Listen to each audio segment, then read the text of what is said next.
Fala, família do YouTube! Estamos aqui de volta em mais um vídeo. Antes de qualquer coisa, já ative as notificações, se inscreva no canal você que já não é inscrito e também dá aquele like para dar aquela moral pra gente, tá? O tema de hoje vai ser um tema de envolvimento dentro da igreja, continuidade do vídeo anterior, tá bom? E vamos chamar a nossa vinheta! Damn. Yeah. Yeah. Yeah. Como eu havia dito já no vídeo anterior sobre a minha conversão, eu me envolvi na igreja. Nesse envolvimento da igreja foi maravilhoso, porque eu ganhei várias experiências e várias qualidades que eu trago pra vida profissional demais e pra minha vida pessoal. Porque tudo que eu falo assim, a igreja me ensinou isso, a igreja me ensinou aquilo. Fez muito parte do que eu vivo hoje, foi o que eu vivi na igreja. E o que é ser obreiro, você que não entende, não tem muita noção do que seria isso. É uma extensão do pastor.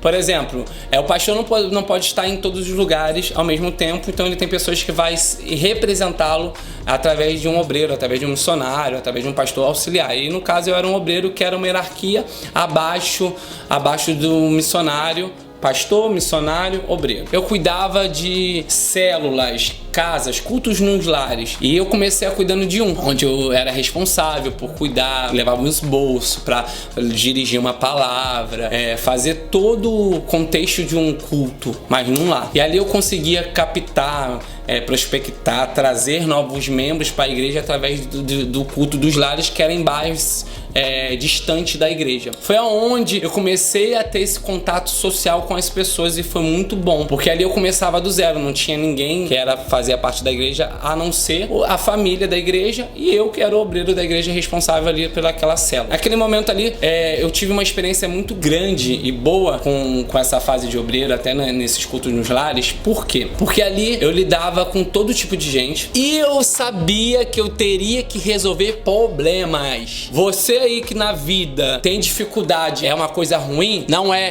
Então ali eu fui aprendendo mais com o erro dos outros. Seja inteligente, aprenda com o erro dos outros. E ajudar. Mas eu não podia ajudar com experiência porque era muito novo. Gente, com 15 para 16 anos eu era obreiro da igreja, então eu não tinha muita experiência vivida. Então eu tinha que me basear dentro de algo. Eu me baseava dentro da Bíblia. Então todo o meu conselho, tudo aquilo que eu passava para as pessoas era através da Bíblia. Todo o meu conhecimento que eu tinha, tudo que eu poderia introduzir, ajudar alguém dentro daquela célula, era através da Bíblia. A Bíblia era a minha bússola para ajudar outras pessoas. E vou te falar uma coisa, que experiência maravilhosa que eu tive. Até eu me recordo muito bem que eu tinha uma senhora de quase 70 anos. Tipo, a senhora tinha a idade para ser minha avó. E ela chegou um dia no culto, acabou o culto, ela falou assim: obreiro, eu gostaria de pedir um conselho pro senhor. Olha que situação, olha como as pessoas me enxergavam. Me enxergava como alguém que resolvia problemas. Olha como alguém iria pedir um conselho a um menino de 16 anos, uma senhora que tem experiência e talvez é mais vivida, ou teria algo para me acrescentar. E eu ali aconselhando uma senhora. E a aconselhei dentro da Bíblia, dentro da luz da Bíblia, tudo. E tipo assim, e ela teve resultados do que eu aconselhei para ela. Porque não aconselhei algo que era meu, aconselhei do que eu podia dar pra ela, que era o que eu tinha conhecimento, o que eu aprendi, e dei pra ela o que eu aprendi. E teve um outro caso também que foi, eu acho que mais marcante, foi de um casal, de uma mulher, né, uma esposa que veio até mim depois de um culto desse e veio falando assim: obreiro, meu marido me traiu e tô muito fria com ele. Eu não sinto mais nada por ele. Virou uma geleira sentimental que eu sinto por ele hoje. Eu não quero mais isso, aquilo. E como eu vou falar de relacionamento que eu nunca tinha tido um relacionamento na minha vida? Falei, agora, luz da Bíblia. Dei o que eu podia dar. E às vezes o que a gente tem que dar para as pessoas é o que a gente tem, é os recursos. Mas seja positivo, mude as pessoas com o que você tem de melhor. Se for para abrir a boca, que seja para resolver, não para reclamar. E nem para prejudicar ninguém, pelo amor de Deus.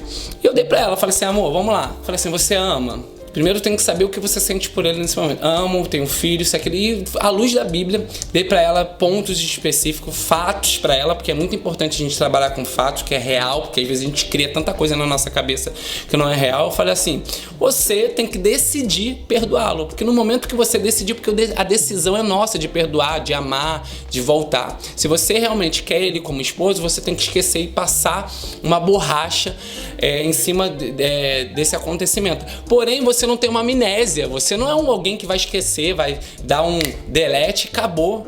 Você tem que mudar o seu pensamento diante dessa situação.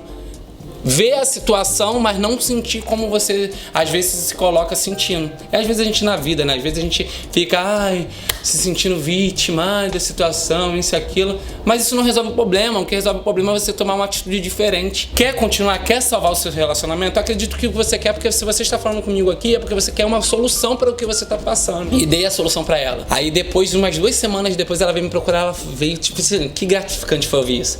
Ela falou assim para mim: obreiro, meu casamento, a gente reatou, estamos vivendo algo diferente, estamos bem. E como isso foi gratificante, o que eu pude dar para aquela mulher naquele momento foi palavras.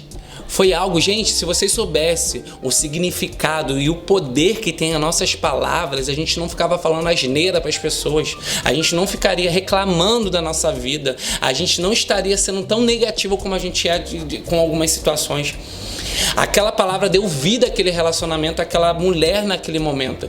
E o período que eu tive contato com eles, que foi de quase 3 anos, eles tiveram um relacionamento fantástico com os filhos, esqueceram, e você via realmente essa alegria neles. Deveria ter outros erros, mas eram erros novos, não eram os mesmos mais, e ele aprendeu. Acho que todo erro é sujeito a aprendizado, a se refazer, a recomeçar. Por isso que a gente não pode ser juiz de ninguém.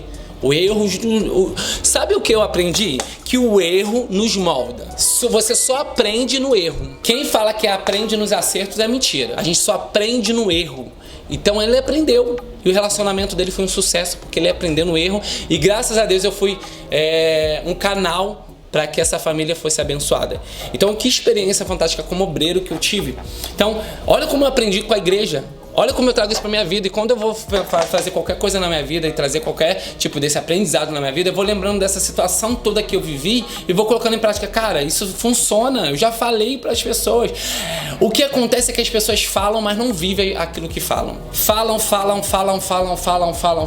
mas não vivem o que falam. Se as pessoas vivessem 1% do que falam, teriam uma vida bem melhor, muito mais bem sucedida em todas as áreas que ela possa imaginar. Dentro desse período aí fui como obreiro, tive a experiência de auxiliar numa missão. Missão é como se fosse uma pessoa que sai da sua localidade, sua região, e vai para um bairro, vai para uma cidade ou vai para um país diferente e ali viver um ano integral da sua vida ajudando dentro da igreja. E eu auxiliei alguém desse ano, até o meu amigo, meu brother, meu compadre hoje, que eu fui compadre dele, o Silas. Ele é missionário, a gente abriu a igreja em Itaipava, que é um bairro de Petrópolis, e ali a gente foi fundar uma igreja desde o início.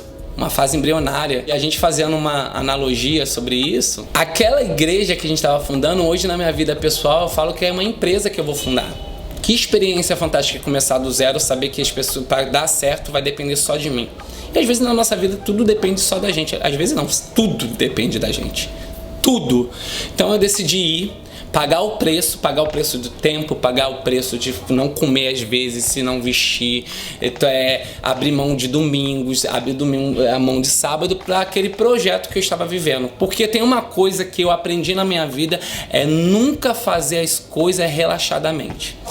Faça direito, faça bem feito, faça o seu melhor. Porque quando no final dos resultados, seja ele bom ou seja ruins, que você tenha um gosto de falar assim, eu dei o meu melhor. Porque se não aconteceu, amadurecimento e experiência. Se aconteceu, lucro, positividade, crescimento na sua vida. E a missão foi isso.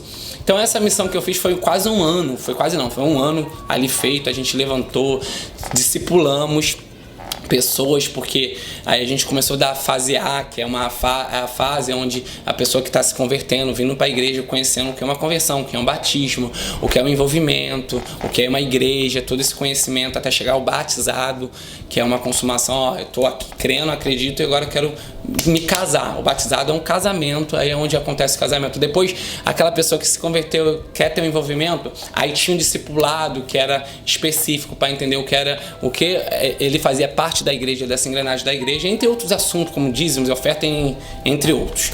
E tinha a fase C, que seriam um curso sobre a respeito de como formação de obreiro, como a reverência com os obreiros, com os homens de Deus, com as pessoas que tinham um cargo dentro da igreja. Não só isso, mas como todas as pessoas dentro do patrão, dentro de um chefe, dentro de casa. Tudo isso a gente ensinava dentro desse curso. Então essa foi uma das experiências. Porém, hoje, para você que tá me perguntando, mas você é da igreja ainda?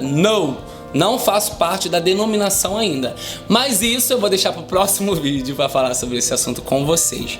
Antes, se você quer saber, quer ficar antenado sobre esse assunto, quer dar continuidade, você vai se inscrever no meu canal, ativar as notificações, deixar o seu like e comentar aqui se eu te ajudei ou não com esse vídeo. Beleza? Valeu, até a próxima!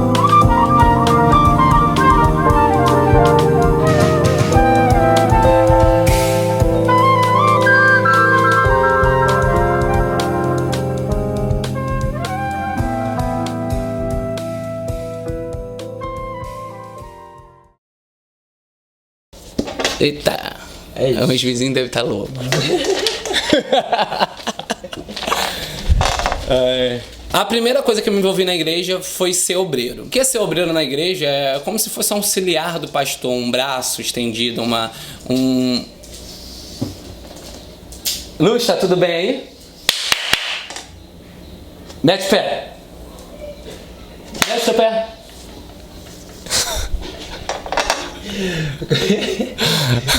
Que tu tá rindo? Beijo pra ela.